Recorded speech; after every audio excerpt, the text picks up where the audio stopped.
신약 성경 마가복음 1장 21절부터 22절까지요. 마가복음 1장 21절부터 22절까지 다 한 목소리로 같이 읽겠습니다. 그들이 가베나움에 들어가 께서 곧 안식일에 회당에 들어가 가르치심에 무사람이 그의 교훈에 놀라니 이는 그가 가르치는 것이 권 있는 자와 같고 서기관들과 같이 아니함일러라. 아멘. 서로 인사하십니다. 사랑합니다. 좋은 교사가 됩시다. 인사하죠. 오늘은 스승의 주일입니다. 나도 전혀 생각지 못했는데 오늘 유치부 애들이 꽃다발 들고 왔었습니다. 쟤들 왜 쫓아나오지? 처음에 그래 생각했어요. 그랬는데 알고 보니까 쟤한테 왔더만. 감사하고 스승, 선생, 교사란 말이 있습니다. 스승은 먼저 알고 있는 분이라는 그런 의미죠. 학교에서는 선생, 그리고 교회에서는 목사, 장로를 스승이라고 헌법에 말합니다. 사회에서는 나이 많은 어른을 그 스승으로 생각하고 선배로 생각하죠. 알렉산더 서들랜드는 이런 말이 있습니다. 가장 좋은 교사란 학생들과 함께 웃는 교사다. 가장 좋지 않는 교사는 아이들을 우습게 보는 교사다. 이 세상에 문제 아이는 없다 그랬어요. 단지 문제 있는 가정, 문제 학교, 문제 사회가 있을 뿐이다. 그렇죠? 애는 처음부터 태어날 때 다 착하게 태어났는데 문제 있는 가정에서 자라면 애가 문제가 생기고, 문제 있는 학교에 들어가면 애들이 폭력을 배우게 되고, 또 문제 사회에 속해 살면은 거짓말도 배우고 남도 죽이는 일이 생깁니다. 그리고 아이들은 칠판에 빼곡히 적어놓은 지식이 아니라 저 선생이 나를 어떻게 대하는가 라는 그 이미지를 기억한다는 겁니다. 그래 공부 잘 가르친다고 훌륭한 선생이 아니고 사람답게 살도록 잘 가르치니 훌륭한 선생이죠. 어떤 선생이 글을 쓴 것을 읽어보니 이래 됐어요. 어릴 때 보았던 좋은 선생과 대학생 때 보았던 좋은 선생, 지금 장년이 된 후에 본 좋은 선생의 이미지는 달랐다 그렇게 말합니다. 좋은 선생이라면은 우리가 생각할 때 좋은 교사는 어떤 교사일까 했을 때 어른들은 일 잘하는 교사, 부지런한 교사지요, 혹은 잘 가르치는 교사지요, 이렇게 말할 수 있지만은 좋은 교사란 그러면 또 묻기를 그러면 무슨 일을 그렇게 잘해야 되느냐 이렇게 말한다면 한참 생각을 할 수밖에 없다 합니다. 좋은 교사와 훌륭한 교사는 조금 차이가 좀 있죠. 좋은 교사란 마음이 좋다는 건지, 풍기는 그러니까 이미지가 좋다는 건지, 아이들을 잘 대해준다는 건지, 그 좋다는 그 대상이나 기준이 그리고 불분명하다 그렇게 말했습니다. 어떤 교장 선생이 말을 하기를 좋은 교사는 세월이 흐른 후에 아이들이 선생에게 찾아오는 교사다. 그 사람이 진짜 참 좋은 교사였다 이렇게 말합니다. 옛날에 여러분 아마 이상벽 씨가 진행했던 TV는 그 사랑을 싣고 하는 그 프로에 선생을 찾았던 사람들의 공통점이 있어요. 전부 다 나와가지고 은혜를 베풀어준 선생, 내가 방황할 때, 내가 흔들릴 때 찾아주고 잡아주고 그걸 꾸중해주며 함께 있어준 교사, 타락해도 끝까지 나를 믿어줬던 교사, 이해해준 교사였습니다. 그들은 모두 다 학교 다닐 때 공부를 잘 못했고 성적은 중하위권의 아이들이었습니다. 그런데 그 선생들을 그러니까 나중에 선생들을 잘 만나가지고 용기를 얻고 살아감으로써 세계적인 인물이 된 사람들도 들어들어 있습니다. 대우그룹의 김혜중 회장도 고등학교 때 방황을 했답니다. 그때 이 김우중을 잡아주고 붙들어준 사람이 바로 그러니까 선생님이었고 어머니의 눈물이 섞인 기도였답니다. 그래서 그는 30대 기업에 들어가는 대우그룹을 만들 수 있었던 것이에요. 가수 김호중 씨는 김천예술고 서수용 선생을 잘 만나가지고 새로운 인생을 살게 되고 또 뭐 트로트에 또 그것도 유명한 사람이 돼서 술 한 잔 먹고 하는 바람이고 막 자기 그 명예를 이렇게 감추려고 하다가 더 큰 어려움이 생겼죠. 여러분 어떤 그러니까 논문에는 좋은 교사, 훌륭한 교사는 이거다라고 말할 수가 없다고 말했어요. 왜 그러냐면 그것은 좋은 교사는 그 시대, 그 아이의 환경, 또 삶에 이래 맞게 할 수 없기 때문에 그렇습니다. 전부 다 좋은 교사라고 하는 것은 사회적으로 말하는 사람은 자기 나름대로 틀 정해놓고 학문적으로 정해놓고 이래 하는 사람은 좋은 교사다 하지만은 실제로 교육받는 애들한테는 별로 좋은 게 아니에요. 사회적으로는 인정받을 수 있어도 좋은 교사는 그 아이를 이해하고 그 아이의 살아온 환경을 좀 이해하고 또 그 아이가 어떤 목표를 가지고 어떻게 살아가는지를 좀 이래 맞추어서 이해할 수 있는 그런 교사가 좋은 교사인 거예요. 목사도 여러분 설교 잘한다고 좋은 목사가 아니고 교인들을 이해하고 사랑하고 만나주고 신방해주고 같이 있어주고 웃을 때는 같이 웃어주고 눈물 날 때는 같이 옆에 앉아서 힘들어하는 거 울어줄 때 그게 바로 좋은 목사다 말이죠. 똑같은 거예요. 그리고 그러면 우리는 좋은 그러니까 선생은 육적으로 그리고 정신적으로 그리고 영적으로 잘 지도해주는 분인데 좋은 선생은 성경에는 예수님밖에 없어요. 예수님은 유일하신 우리의 구주이신 동시에 또한 그런 최고의 교사이기도 합니다. 예수님의 그 가르침은 다른 사람들하고 서기관들과 바리새인들하고 달랐다고 되겠습니다. 뭔가 저번은 서기관들과 바리새인들은 입으로만 잘 가르쳤고 행동은 옮기지를 안 했고 삶은 엉망진창이고 말로만 이렇게 가르쳤다 이죠. 그런데 좋은 교사는 예수님은 삶으로서 이렇게 가르쳐주고 제자들과 함께 같이 있어주고 배고픈 사람에게 먹을 것도 나눠주면서 진정한 교사의 삶을 살았다 합니다. 어느 글에 보니까 교사와 선생의 차이점이 있더라고요. 뭐 똑같은 이야기지만은 조금 차이를 뒀는데 교사는 지식을 가르쳐요. 선생은 지덕을 가르쳐. 교사는 선배의 도리를 다하라고 가르치고 그래서 스승은 그래 보니까 선생은 스승의 도리를 다한다. 교사는 현재를 중요시하고 선생은 미래를 중요시한다. 교사는 진학을 위해서 노력하지만은 선생은 진로를 위해서 노력한다. 교사는 그 자격증이 있어야 할 수 있지만은 선생은 자격증이 없어도 할 수 있다. 교사는 학교에만 존재하지만은 선생은 가정에서도 존재한다. 교사에게는 학생이 있지만은 선생에게는 제자가 있다 그랬습니다. 교사 같은 부모는 엄격하지만은 그러나 선생 같은 부모는 자상하다 그랬습니다. 교사는 말로서 가르치지만은 선생은 몸으로서 가르친다 그렇게 말했어요. 우리가 또 있습니다. 부모와 선생의 차이점. 부모와 선생하고 차이가 뭘까 하면은 부모는 비전을 가져라. 비전을 가져라. 그 선생은 앞만 바라봐라. 네 출세만 바라봐라. 이걸 가르친다는 거죠. 부모는 인간이 되라고 가르칩니다. 그러나 선생은 사람이 성공해야 된다고 성공만 가르친다는 거죠.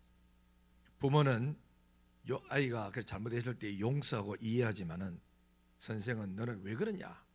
그리 뺏기 못해?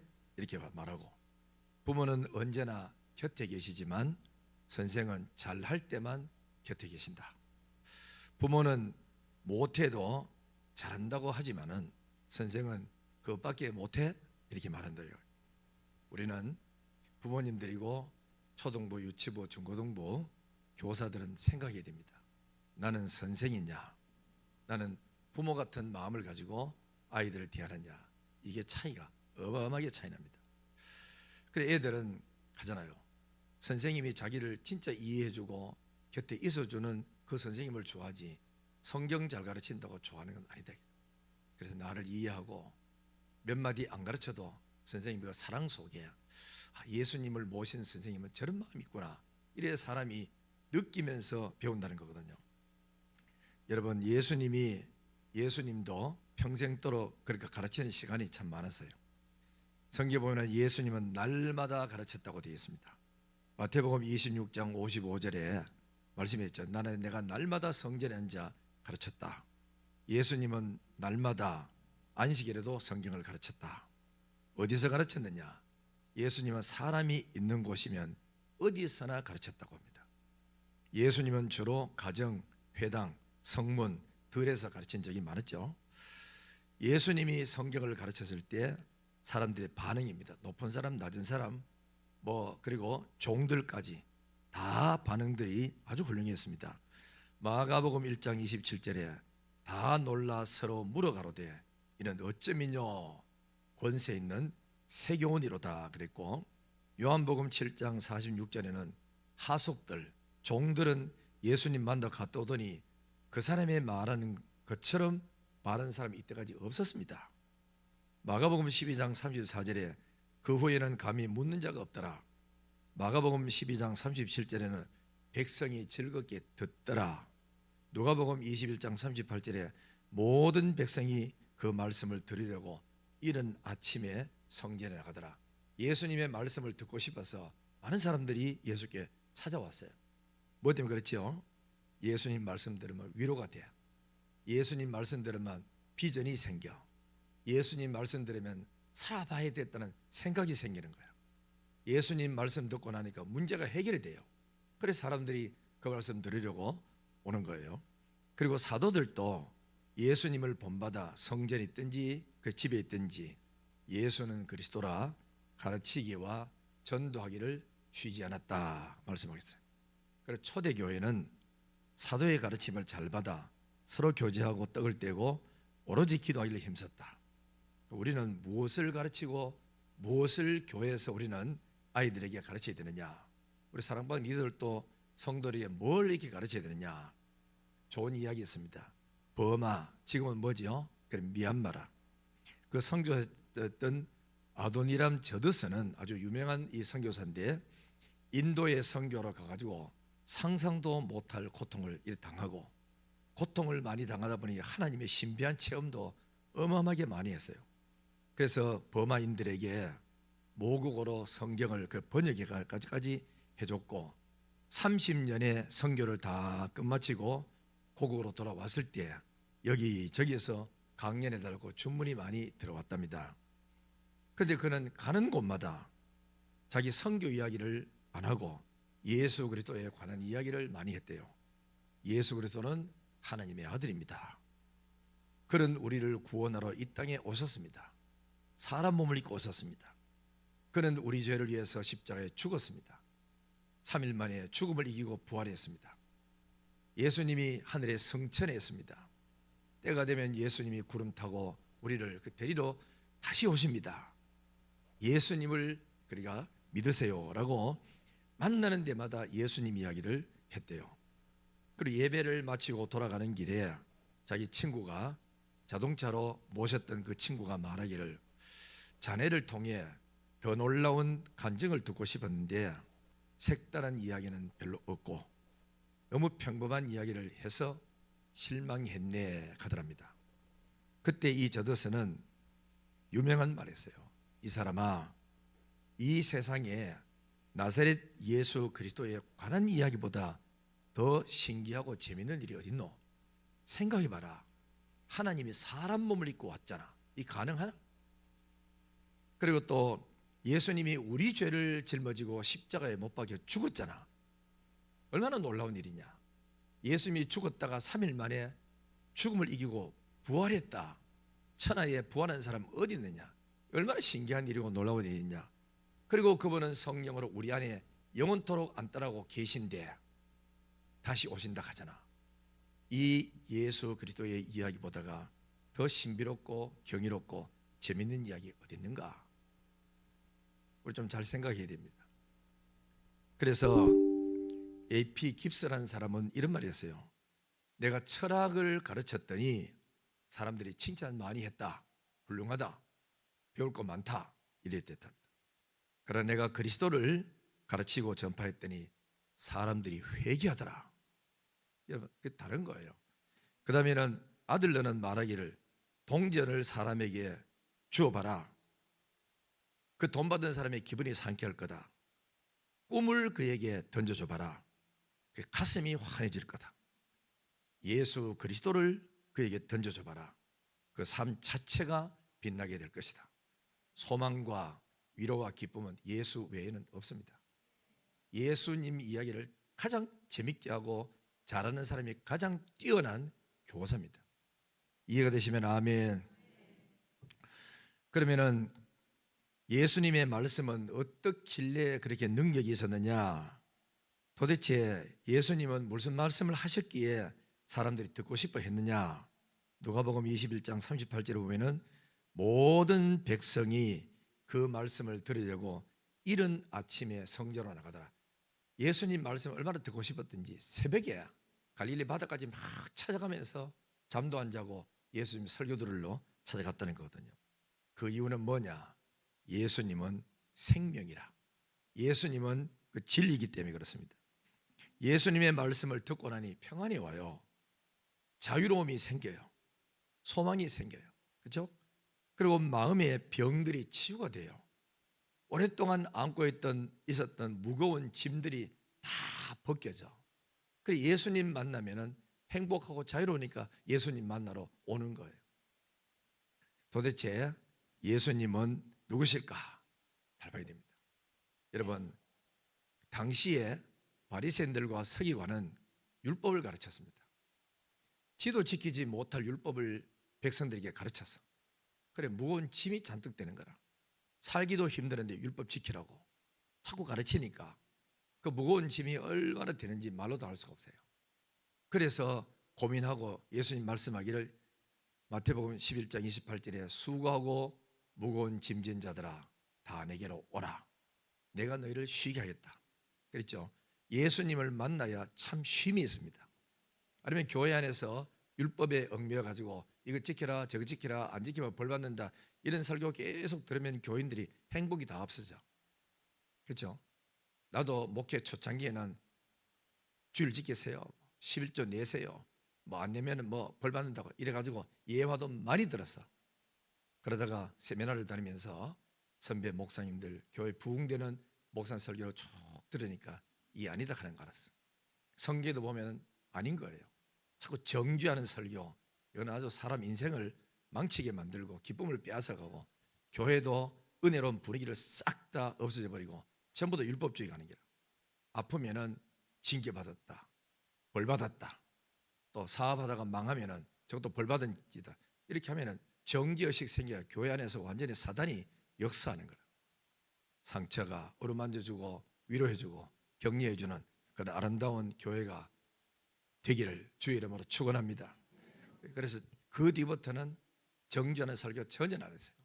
오히려 정죄하는 설교 들으면 아이고 내가 옛날에 20년 전에 했던 설교 이 사람도 하는구나, 빨리 철들어야 될 게 이 생각합니다. 그리고 우리가 소중한 것은 뭐냐면은 소망이라. 예수에게는 소망이 있고 믿음이 있고 사랑이 있고 위로가 있습니다. 그죠? 그러므로 진정한 하나님 앞에 나와서 참된 자유를 얻으시고 기뻐하시기를 주의 이름으로 축원합니다. 그러니까 율법주의에 속한 사람들은 바리새인들과 서기관들은 율법에 흠없이 살았다고 바울도 그렇게 자기가 자랑했단 말이죠. 율법에 흠이 없다, 율법을 지켰다 이렇게 나가면은 뭐 되냐면은 자기 의를 내세우는 거라.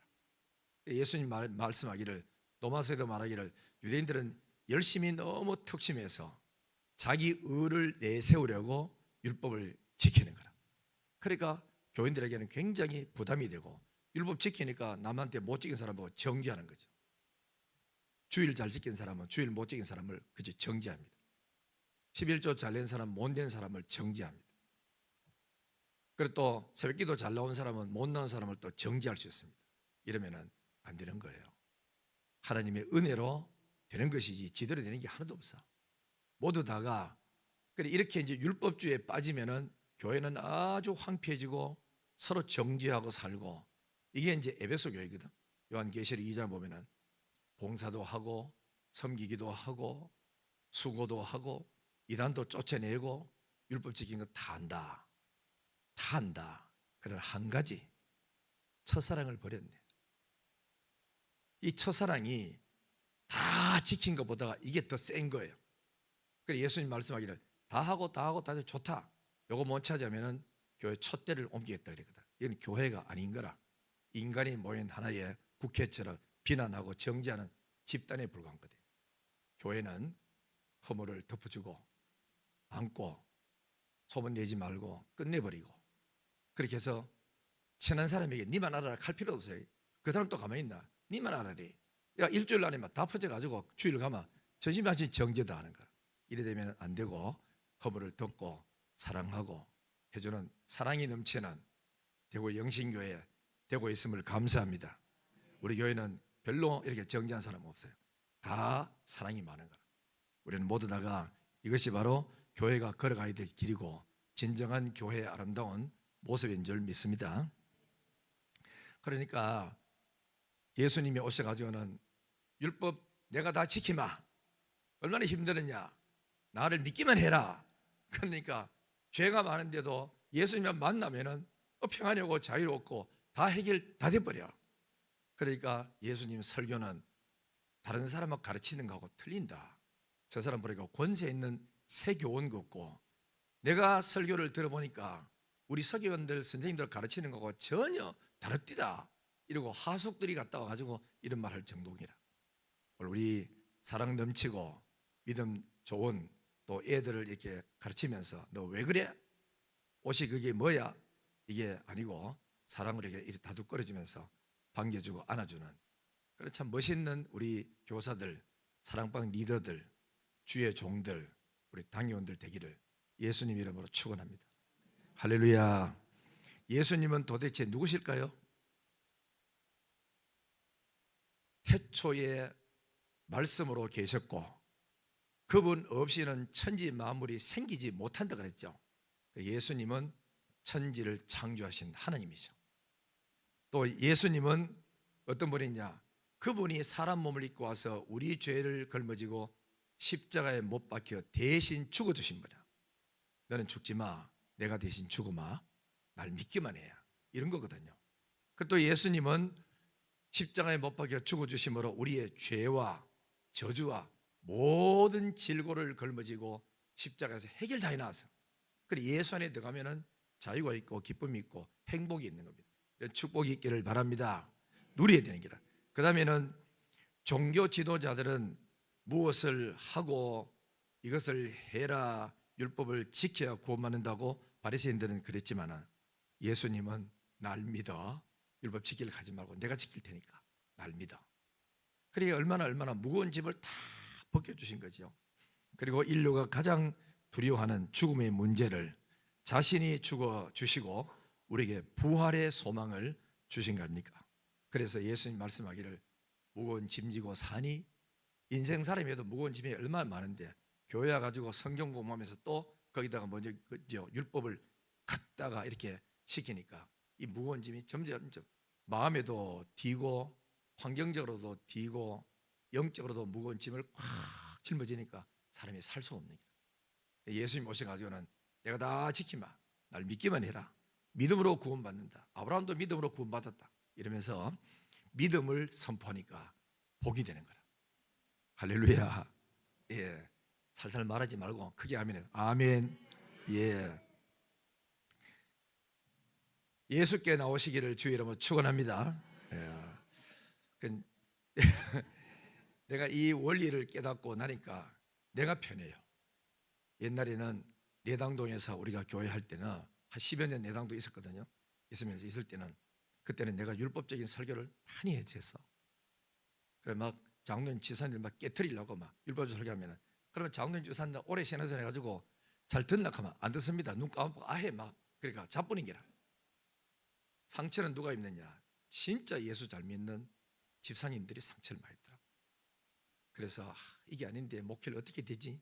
이랬다가 부산 소영도교회 정필도 목사님이 목회자 세미나를 딱 갔더니 여러분 부흥 안 되는 교회의 목사님 설교를 갖다 고쳐야 됩니다. 내용은 암만 좋아도 정죄하는 설교하면은 교인의 부흥이 안 됩니다. 설교할 때 못하는 사람 보고 설교하지 말고 아주 목사님 사랑하고 가까이 지내면서 열심히 잘 듣는 저 아멘 아멘 사람, 그 사람 보고 설교해서 좋은 설교하십시오. 그러면은 예비견 사람도 때가 되면 변화됩니다 하더라고. 이게 비밀입니다. 정광 목사도 그거 하고 조영기 목사도 그거 세미나 가보니까 다 하더라고. 절대로 교회에 좀 이래 잘안 나온 사람들, 그래 예비견 사람들 보고 책망 설교하지 말고 가장 젊은 사람들 시선 딱 고정시켜가지고 그분 놓고 설교하면 다 은혜 받습니다 하더라고. 안 되더라고. 거기 잘 고치는데, 그래 내가 이 나이가 70이 될 때까지 이제야 고쳐가 익하는 바이니까 요즘 그렇게 젊은 사람이 오죽 더 하고 하겠습니까? 이래 칭찬하고 좋은 설교나마 하루 종일 마음이 편하고 일주일 내에 편하고 책가는 설교 딱 해가지고 한 사람이라도 고개 돌리고 집에 간 사람, 그 사람 딱 보면은 일주일 그 사람 얼굴 대할 때까지 계속 괴로운 거예요. 여기서 그 자유를 얻었고, 그러면 여러분 집이 그렇죠? 애들하고도 그저 아침에 안 하려고 하다가 한마디 던져놓으면은 애들 상처 입고 문 쾅 닫고 하면은 집에 올 때까지 계속 엄마 마음이 어떻습니까? 괴롭잖아요. 싫어도 잘 갔다 와 하고 나면 아이고 기분 좋게 가면은 나도 마음 편하고 지도 마음 편하고, 오늘 또 주 안에서 승리하고 행복하고 복된 모든 성도들 되고, 특히 주일학교 교사들, 중고등부나 또 그다음에 뭐 유치부, 또 그다음에 우리 사랑방 리더들, 주의 종들, 우리 당회원들, 어른들, 누구든지 따뜻한 말, 위로한 말 해서 정말 영신교회 오고 싶은 교회, 딴 교회보다 앉으니까 편하더라, 분위기 좋더라, 이런 교회를 우리 서로가 지금까지 잘 만들어 왔으니까 더 은혜스럽게 잘 만들어서 죄인이 왔다가 그 사랑이 막 녹아지는 축복이 있기를 주님의 이름으로 축원합니다. 옆에서 인사합니다. 우리 좋은 교사 됩시다. 한 번만 더 인사합니다. 나는 좋은 교사다. 서현주 목사처럼 나는 아이들하지 마세요. 다 모두 다가 좋은 교사 되겠다. 기도하겠습니다. 전능하신 우리 하나님 아버지 감사합니다. 오늘 또 하나님의 은혜와 축복 가운데 주의 전에 와서 예배드리게 하심을 감사합니다. 교회에서 이렇게 어른으로 섬겼던 우리 당회원들, 그리고 또 부교육자들, 교사들, 사랑방 리더들과 우리 교구장님들, 권사님들, 기도의 어머니, 믿음의 어머니, 또 믿음의 선배, 믿음의 아버지가 되는 귀한 믿음 생활 잘하여 정말 우리가 성도들끼리 서로 사랑하고 서로 도우면서 허물을 덮어주고 끌어안고 그 상처들을 치유해주는 아름다운 교사의 상을 갖고 예수님처럼 배고픈 자를 먹이고 상처 입은 사람을 어루만져주고 병든 사람을 치유해주면서 그저 반겨주고 따돌림 받아서 죄인 취급받았던 세리들 집에 가서 밥을 먹으면서 같이 앉아서 친구 대주는 이런 아름다운 예수님의 참 교사의 상을 닮아가는 우리 모든 아름다운 교회가 되도록 더 큰 은혜를 부으시기를 간절히 원합니다. 나도 과거에는 죄인이었고 허물과 죄로 말미암아 투성이었던 우리를 하나님의 은혜로 여기까지 인도하셨사오니 이제 우리 젊은 사람들을 사랑하고 도우며 격려하며 같이 살아나가는 아름다운 은혜의 삶들이 되게 하여 주옵소서. 모든 영광을 아버지께 돌리고 이를 위해서 애쓰고 수고하는 우리 모든 교사직을 맡은 모든 분들과 사랑방 리더들과 당회원들과 교육자들에게 큰 은혜를 허락해 주시고, 또 나가서 기도의 어머니로서 수고하는 우리 권사님들을 붙들어 주시고, 또 우리 남자 집사님들 연세 많은 분들 붙드셔서 지금까지 견디면서 새 가족을 돌보고 살아왔기에 오늘 대구 영신교회까지 싸우니 은혜 주시고, 특히 또 새 가족을 돌보는 우리 새 가족관들 위에도 은총을 허락하셔서 사랑하며 돌보며 끝까지 희생하고 헌신하여 많은 사람들의 사랑으로 뭉쳐지는 교회, 뿌리 내리는 아름다운 교회를 만들어가게 하옵소서. 모든 영광을 아버지께 돌리고 감사드리며 거룩하신 예수님 이름으로 기도드리옵나이다. 아멘.